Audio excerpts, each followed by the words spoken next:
Hello my dear students. तो आज idiom and phrases की सेकंड सीरीज़ है। अगर आपने फर्स्ट सीरीज़ नहीं देखी है तो आप मेरे प्लेलिस्ट में जाकर के देख सकते हैं। जैसा कि हमने पहले भी डिस्कस किया था, ईडियम एंड फ्रेजेस की कभी भी लिटरल मीनिंग नहीं होती है। हम उसकी मीनिंग उस वर्ड से डिराइव नहीं कर सकते, वो हमें याद करना पड़ता है। तो without any further delay let's start. आज का फर्स्ट ईडियम है at loggerheads. Sorry for it. आज का फर्स्ट ईडियम है at loggerheads. At loggerheads का मतलब होता है to be at strife. Strife word का मतलब होता है कलह होना। इसका मतलब होता है कि कोई डिस्प्यूट हो रही है, कोई डिसएग्रीमेंट हो रही है, और वो डिस्प्यूट नॉर्मल नहीं है, वो वायलेंट डिस्प्यूट है। कोई विवाद है, लेकिन विवाद छोटा सा नहीं है, बड़ा है, वायलेंट है। Then we can say at loggerheads. At loggerheads means to be at strife, या फिर हम कह सकते हैं इन वायलेंट डिस्प्यूट। एक एग्जाम्पल से समझते हैं।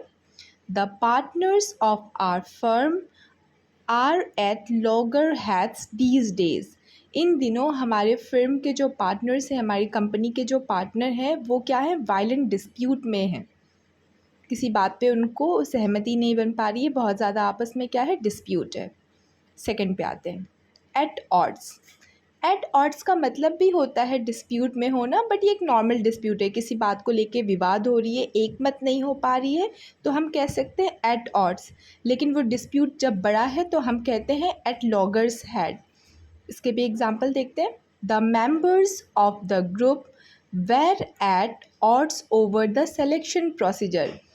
सिलेक्शन प्रोसीजर को लेकर के ग्रुप के मेंबर्स क्या थे, आपस में एट ऑड्स पे थे, यानी कि विवाद था उनमें, एक कॉन्क्लूज़न, एक राय नहीं बन पा रही थी।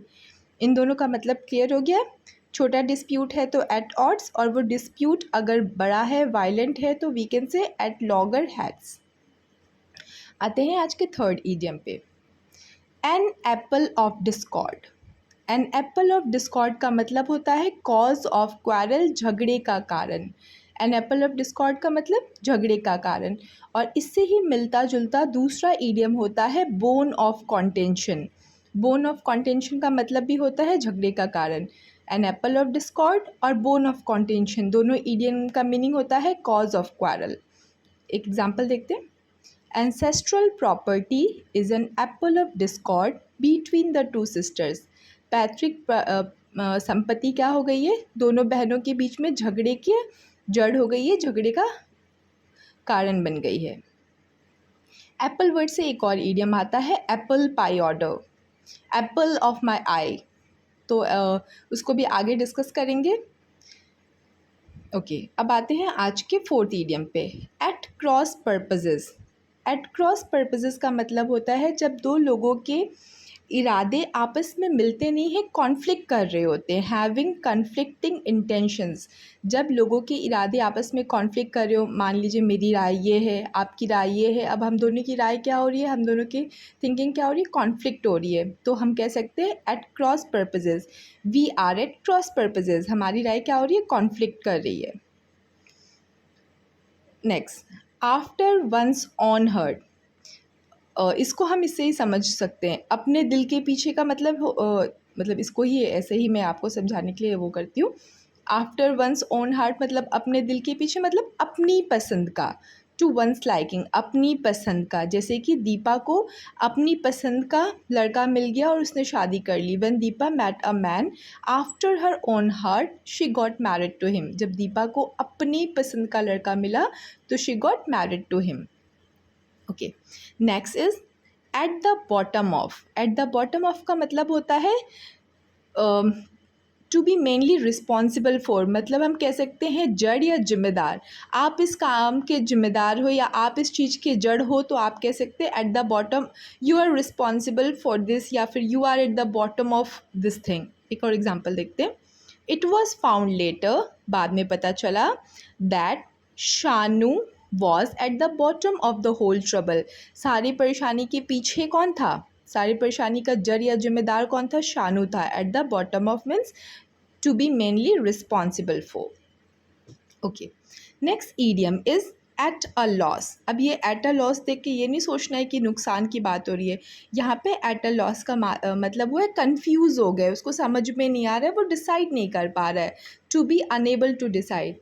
और एट अ लॉस और एट सी दोनों का सेम मतलब होता है, परप्लेक्स्ड हो जाना, आप डिसाइड नहीं कर पा रहे हो, कंफ्यूज हो जाना। एट अ लॉस और एट सी याद रखेंगे, ये दोनों का सेम सेम मतलब सेम सा ही मतलब होता है। इसका एग्जाम्पल देखते हैं। I am at a loss to know what to do. आजकल मैं क्या हूँ, मैं डिसाइड नहीं कर पा रहा हूँ, मुझे समझ में नहीं आ रहा है कि मुझे क्या करना है, या फिर I can say I am confuse कि मैं क्या करूँ। ठीक है, नेक्स्ट इडियम है at daggers drawn. Daggers word का मतलब होता है खंजर या कटार। तो अगर हम ऐसे भी याद रखें कि डैगर्स का मतलब खंजर होता है, इसका मतलब ये ईडियम का मीनिंग कुछ अच्छा नहीं होगा, कुछ बुरा ही होगा, खंजर है तो इसका मतलब होता है एनमाइटी तो है, दुश्मनी तो है, पर दुश्मनी कैसी है, बहुत ही ख़राब है, बहुत ही बिटर एनमाइटी है। एट डैगर्स ड्रॉन मतलब दुश्मनी है, बट वो दुश्मनी बहुत ही ज़्यादा है, बहुत ही डीप है, बहुत ही ज़्यादा वाली दुश्मनी है। टू हैव बिटर एनमाइटी, एनिमी मतलब दुश्मन होता है और एनमाइटी मतलब दुश्मनी होता है। एक एग्जांपल देखते हैं। The quarrel between the two brothers has grown more bitter now and they are at daggers drawn. अब दोनों भाइयों के बीच में झगड़ा क्या हो गया है, बहुत ही ज़्यादा गहरा हो गया, बहुत ही ज़्यादा बिटर हो गया है, और अब वो दोनों क्या है, डेगर्स ड्रॉन पे, मतलब वो कुछ भी कर सकते हैं एक दूसरे को, इतना ज़्यादा उनका झगड़ा हो गया है। ओके, नेक्स्ट है एट लार्ज। अब एट लार्ज समझ के बड़ा नहीं समझना। एट लार्ज का मतलब होता है कि आपने खुला छोड़ दिया है। एब्सकॉन्ड मतलब का होता है फरार। एब्सकॉन्ड वर्ड का क्या मतलब होता है, फरार। एट लार्ज का मतलब होता है आपने किसी को अनचैन मतलब उसकी जंजीर खोल दी है या उसे खुला छोड़ दिया है। जैसे कि लोग क्या करते हैं, रात को अपने कुत्ते को क्या कर देते हैं, एट लार्ज मतलब कि खुला छोड़ देते हैं, उसको जो बांध के रखा रहता है उसे छोड़ देते हैं। एट लार्ज मतलब टू कीप अनचैन मतलब उसका चैन जंजीर खोल देना, या फिर एब्सकॉन्ड यानी कि फरार।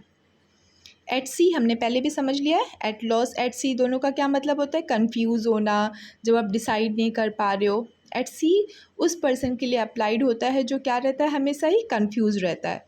माई sister is quite at sea in maths, she cannot solve a single problem. मेरी बहन मैथ्स में क्या है, कंफ्यूज रहती है, वो एक सिंगल प्रॉब्लम भी सॉल्व नहीं कर पाती है।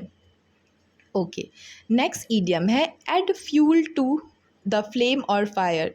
इससे तो हम वैसे ही समझ सकते हैं, ये हमारी हिंदी की कहावत है ना, घी में आग डालना, सेम वही है। To make matter worse. एक एग्जाम्पल देखिए। The attempt to suppress the agitation of the strikers only added fuel to the flame. आंदोलन को दबाने की कोशिश की गई, तो इससे क्या हुआ, इसमें और ज़्यादा मतलब वो और ज़्यादा बढ़ गया, और ज़्यादा समझ लीजिए कि घी में आग डालने का काम हुआ। ओके, अब ये देखिए एट सिक्सेस एंड सेवन्स, इसका मतलब होता है कोई भी चीज़ एकदम डिसऑर्डर में है, इधर उधर बिखरी पड़ी है। और इसका एक अपोजिट होता है ईडियम, वो होता है एप्पल पाई ऑर्डर, जो हमने ऊपर डिस्कस किया था। एप्पल पाई ऑर्डर का मतलब होता है हर एक चीज़ परफेक्ट ऑर्डर में हो, जिसको जहाँ होना चाहिए वहीं पे हो। और इसका ऑपोजिट क्या होता है, एट सिक्स एंड सेवन्स। ये दोनों हम साथ में रखेंगे तो हम भूलेंगे नहीं। एट सिक्स एंड सेवन्स मतलब हर एक चीज़ डिसऑर्डर में है, बिखरी हुई है। और इसका ऑपोजिट क्या है, एट एप्पल्स पाई ऑर्डर, मतलब हर एक चीज़ अपनी जगह पे परफेक्टली है। एग्जाम्पल देख लीजिए कि रॉबरी के बाद क्या हो गया था, everything was at six and sevens. Robbery के बाद हर एक चीज़ क्या हो गई थी, डिसऑर्डर में हो गई थी, ऐसा होता है ना। अब आइए आते हैं एज्यूम ईयर्स। ये भी हमारी हिंदी वाले से हम समझ सकते हैं, भाई आजकल बहुत हवे से बातें कर रहा है, जब से उसकी नौकरी लग गई है हवा से बातें कर रहा है। इसका मतलब क्या हुआ, वो सुप्रियोरिटी दिखा रहा है, अपने आप को बहुत ही बड़ा दिखा रहा है। जैसे कि अमीर लोगों को आदत होती है क्या करने की, गरीब लोगों के सामने अपनी अमीरी झाड़ने की। एज्यूमिंग एयर्स मतलब वही हवा में बातें करने की। जैसे कि मान लीजिए आप सेलेक्ट हो गए, तो सेलेक्ट होने के बाद आप क्या करोगे, you will also assume airs, आप भी हवा से बातें करोगे। चलिए अब आते हैं आज के सेकंड लास्ट वाले पे, आर्गस आइड। ये आर्गस वर्ड जो है ना, ये ग्रीक माइथोलॉजी से लिया गया है। आर्गस नाम का एक जायंट था जिसकी 100 आँखें थी। तो 100 आँखें मतलब विज़न बहुत ज़्यादा अच्छी होगी, तो हम ऐसे ही याद कर लेंगे। आर्गस आइज़ का मतलब जो बहुत ही मतलब दूर तक देख लेता है। देख लेता मतलब कोई चीज़ में और क्या हो सकता है वो भी समझ ले, वो भी ऑब्ज़र्व कर ले, बहुत ही केयरफुल हो। कोई बगल में कुछ छोटी सी भी बात कह के जाए तो वो सोच ले कि अगर इसने ऐसा बोला है तो इसका कुछ तो रीज़न होगा। इस एग्जांपल से आप बेटर समझ लोगे। As a politician he is Argus eyed and never overlooks even a small matter.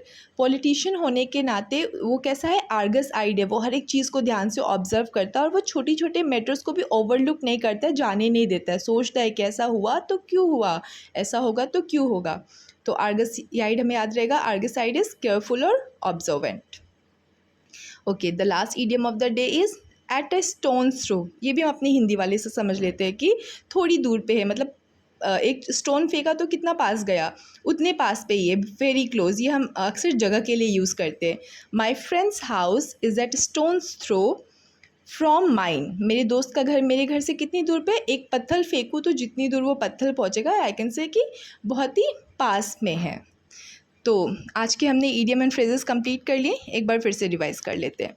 Eight loggers head का मतलब वायलेंट डिस्प्यूट। एट ऑड्स का मतलब नॉर्मल सा डिस्प्यूट है, विवाद है। एन एप्पल ऑफ डिस्कॉर्ड का मतलब झगड़े का कारण, और इसके लिए हमने एक और क्या पढ़ा था, bone of contention. At cross purposes मतलब जिनके इरादे आपस में क्रॉस कर रहे हो, मतलब कि कॉन्फ्लिक्ट कर रहे हो, having conflicting intentions. After one's own heart मतलब अपनी पसंद का। एट द बॉटम ऑफ मतलब किसी चीज़ के नीचे, मतलब कि किसी चीज़ का जिम्मेदार, किसी चीज़ का कारण। At a loss and at sea दोनों का मतलब क्या होता है, कंफ्यूज होना या डिसाइड ना कर पाना। At daggers at daggers drawn का मतलब, डेगर्स का मतलब खंजर, इसका मतलब झगड़े वाला। To have bitter enmity, शत्रुता है और वो शत्रुता कैसी है, बहुत ही बिटर है। एट लार्ज का मतलब या तो फरार या तो खुला छोड़ देना। Add fuel to the flame और फायर मतलब घी में और आग डालना, to make matter worse. At 6 and 7 का डिसऑर्डर में होना, इसके लिए ऑपोजिट हमने क्या पढ़ा था, एप्पल पाई ऑर्डर पढ़ा था। एज्यूम ईयर्स का मतलब सुपीरियरिटी झाड़ना, प्रिटेंड करना, प्रिटेंड मतलब होता है दिखावा करना। आर्गस आई मतलब बहुत ही ज़्यादा केयरफुल और ऑब्जर्वेंट। एट ए स्टोन्स थ्रो मतलब बहुत ही पास। तो आज का हमने कंप्लीट कर लिया है। आपको आगे भी जो टॉपिक्स पढ़ने होंगे तो प्लीज़ मुझे बताइएगा, उस हिसाब से हम इसको कंटिन्यू करेंगे। Thank you, best of luck.